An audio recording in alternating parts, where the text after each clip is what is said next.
how to set a song as your ringtone on Android. So hello guys, welcome back to this quick tutorial video.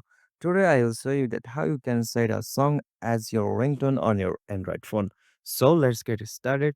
So first of all, you will have to open your settings on your device. So simply open the settings, and here you have to go for the option sound and vibration, and here you got the options like ringtone. So please click on that option, and from here you can set the ringtone for a specific SIM card available on your device. So simply choose one from here, and after here you will see a lot of ringtones available for your device. So if you want to set a new song as a ringtone on your phone, so you have to click on this plus icon, and here you have to choose for the audio or song whom you want to add for the ringtone. So simply choose it from here.